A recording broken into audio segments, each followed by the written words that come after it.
Hello అండి. అందరికీ happy independence day. Every year August 15న మనం ఇండిపెండెన్స్ డే జరుపుకుంటున్నాం. ఎందుకు జరుపుకుంటున్నాం? బ్రిటిష్ ప్రభుత్వం నుంచి మనకి ఫ్రీడమ్ వచ్చినందుకు మనం ఇండిపెండెన్స్ డే జరుపుకుంటున్నాం. అసలు బ్రిటిష్ వాళ్ళు ఎందుకు వచ్చారు?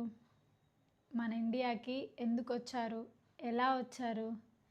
మనల్ని ఎలా ఆక్రమించుకున్నారు తెలుసుకుందాం. ఈ వీడియోలో కొంత ఇన్ఫర్మేషన్ని నేను మీతో షేర్ చేస్తాను. ఐరోపా ఖండం వారు అంటే యూరప్ స్టేట్స్ వారు ఆసియా స్టేట్స్ మీద డిపెండ్ అవ్వడానికి మెయిన్ రీజన్ స్పైసెస్, సుగంధ ద్రవ్యాలు, పట్టు, విలువైన రాళ్ళు, వజ్రాలు ఇవన్నీ సమృద్ధిగా దొరకడం. వీటికి ఐరోపా ఖండంలో బాగా రేటు ఉంటుందన్నమాట. సో మెయిన్ వాళ్ళు వ్యాపారం చేసుకోవడానికి మన ఆసియా స్టేట్స్కి రావడం జరిగింది. అయితే వాళ్ళు రావడానికి మెయిన్ మార్గం ఏంటంటే ఐరోపా స్టేట్స్ నుంచి మన ఆసియా స్టేట్స్కి రావడానికి మధ్యలో బైజెంటిన్ అనే ప్రాంతం ద్వారా వాళ్ళు రోడ్డు మార్గం ద్వారా వచ్చేవారు. అయితే క్రీస్తు శకం 1453 ఆ ఇయర్లో క్రూసైడ్ యుద్ధాలు జరిగాయి. అంటే 2 రిలీజన్స్కి మధ్యన జరిగిన యుద్ధాలు. ఆ యుద్ధంలో బైజెంటిన్ ప్రాంతాన్ని టర్కీ దేశ రాజు 2వ మహమ్మద్ యుద్ధం చేసి ఆక్రమించుకున్నాడు. అయితే యూరప్ స్టేట్స్ వాళ్ళని మన ఆసియా స్టేట్స్కి రావడానికి వారు అలో చేయలేదు. సో ఇప్పుడు వారు వ్యాపారం చేయాలి, వారికి ఇంకొక మార్గం కావాలి.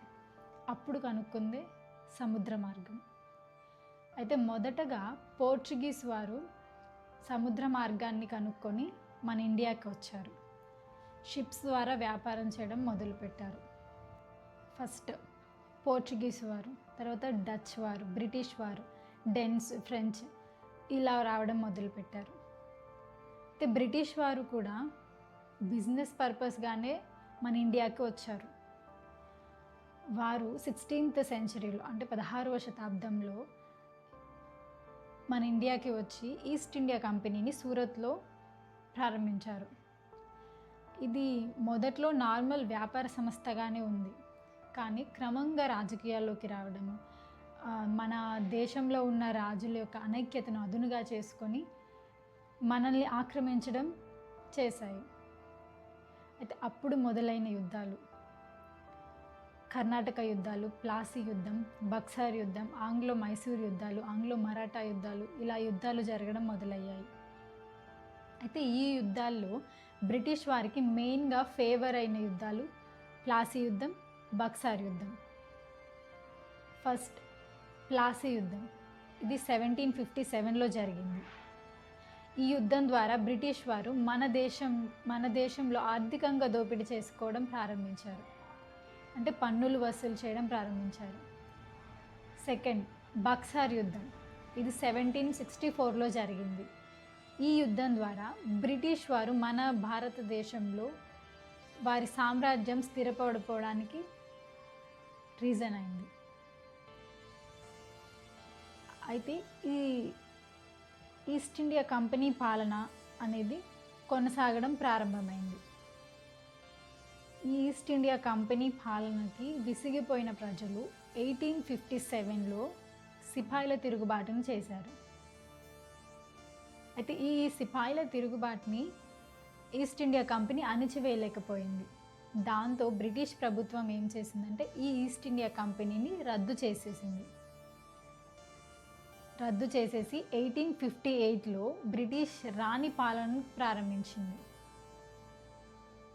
అలా 1857లో జరిగిన సిపాయిల తిరుగుబాటు అప్పటి నుంచి 1947 అంటే మనకు ఇండిపెండెన్స్ వచ్చిన ఇయర్ వరకు ఎన్నో యుద్ధాలు, ఎన్నో విప్లవ పోరాటాలు, ఎన్నో సాయుధ పోరాటాలు, సత్యాగ్రహాలు ఇలా ఎన్నో మన భారత స్వాతంత్రోద్యమంలో భాగాలయ్యాయి.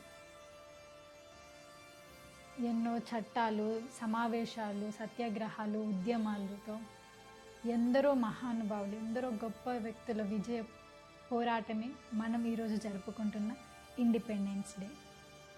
వీటితో పాటు అదే సమయంలో మనకి ఇండిపెండెన్స్ వచ్చే సమయంలోనే రెండవ ప్రపంచ యుద్ధం జరిగింది. ఈ రెండవ ప్రపంచ యుద్ధం తర్వాత బ్రిటిష్ సామ్రాజ్యం బలహీనపడిపోయింది. అది కూడా మనకి ఇండిపెండెన్స్ రావడంలో ఒక భాగము. అయితే మనకి 1947 ఆగస్టు 15న ఇండిపెండెన్స్ వచ్చింది. కానీ 1950 జనవరి 26న మనకి రాజ్యాంగం అమల్లోకి వచ్చింది. అంటే మనల్ని మనం పరిపాలించుకోవడానికి మన ఓన్ కాన్స్టిట్యూషన్ అమల్లోకి వచ్చింది. అందుకనే ఆగస్టు 15న ఇండిపెండెన్స్ డే, జనవరి 26న రిపబ్లిక్ డే జరుపుకుంటున్నాము. ఈరోజు మనం జరుపుకుంటున్న ఇండిపెండెన్స్ డేకి కారణమైన ఎంతోమంది గొప్ప వ్యక్తులను స్మరించుకుంటూ మీ అందరికీ మరొకసారి హ్యాపీ ఇండిపెండెన్స్ డే. జై హింద్, జై భారత్.